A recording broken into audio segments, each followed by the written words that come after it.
Hello everyone, welcome, my name is Phoenix, and this is the Consumer's Guide to Filmmaking. El Camino, a Breaking Bad movie. 2019, Vince Gilligan. Taking place mere minutes after the events of the series finale, Jesse Pinkman has escaped captivity and is on the run.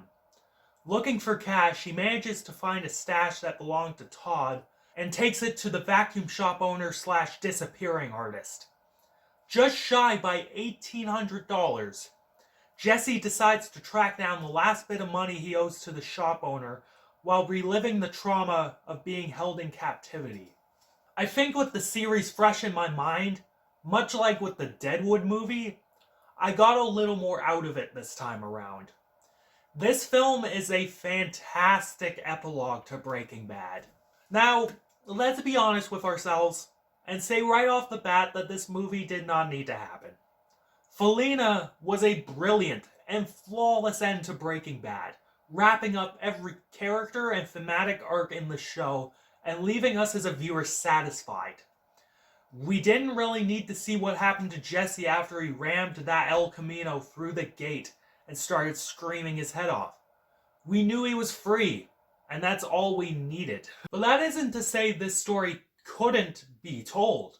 And by God, Vince Gilligan told the last leg of Jesse Pinkman's story masterfully. Gilligan manages to weave in new points in time during the Breaking Bad story, introduce a set of new characters, and fill in some gaps and wrap up some things from Breaking Bad seamlessly. As I mentioned the Deadwood movie, I feel El Camino doesn't devolve into blatant fan service like that film did. The characters from Breaking Bad that show up in this film serve thematic and plot purposes. Badger and Skinny Pete were the only people Jesse could turn to after the events of the finale, for example, and that explains why they are there. The only obvious piece of fan service in the film was Walter White showing up, but that conversation him and Jesse have in the diner at least expanded on the ideas being presented in this film. But why I love this movie is that, on its own, the thematic arc that this film presents is riveting and powerful. The final leg of Pinkman's story can be seen as a tackling of the idea of confronting abuse and making peace with your trauma. Jesse was tortured, held captive, and destroyed in more ways than one by Todd and his family. In many ways, he felt trapped in his relationship with Walter White. Over the course of this film, he confronts the mechanics who aided Todd and Uncle Jack in their abuse of him, and finally puts every single abuser to rest, giving them what they had coming. But as well, throughout the movie, Jesse is reminded by the people that believed in him and saw potential in him. Yes, even a manipulative, abusive, sick man like Walter White saw potential in Jesse. And that Jesse had the power to change his situation. That despite how dark things got, he could make them better. And that he had the power to escape his horrors. Anyone going through abusive relationships or have been stuck in traumatic events will feel like prisoners. It can be hard to find that strength, but when you do, you can free yourself. Much like Jesse does when he drives off into Alaska with his new identity and his fresh start. The performances in this movie are as amazing as ever.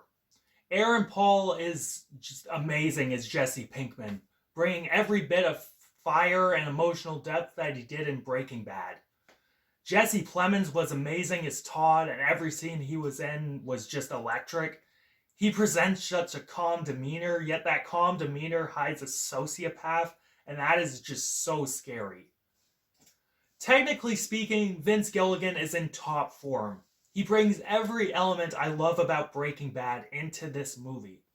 The beautifully framed and fluid shot composition, the tight editing, the industrial and percussive score, everything that worked about the show is here, and it is phenomenal. The makeup and set design were great, as Jesse looked like absolute hell during the flashback sequences with Todd. The locations were beautiful, as the arid deserts of New Mexico and the cold winter of Alaska at the end looked incredibly scenic and were just feasts for the eyes. However, I would be ignoring a giant elephant in the room if I didn't point out that some of the costumes and actors' appearances presented Continuity problems with the show. Jesse Plemons, between the last leg of Breaking Bad and shooting this, clearly packed on a few pounds, and looks nothing like he did when he shot season 5. As well, Bryan Cranston regrew his hair. So, the bald cap they had him wear for that scene in this movie stuck out like a sore fucking thumb. Overall, though, I adored this as both an addendum to Breaking Bad and a powerful film about confronting your demons and overcoming them. It's an excellent send-off for Breaking Bad, and this is one of my favorite movies of 2019, bar none. It's a must-watch for Breaking Bad fanatics. Highly recommended. And I'm feeling just a solid 9.5 out of 10 on this one. I love this movie. Catch you later, guys.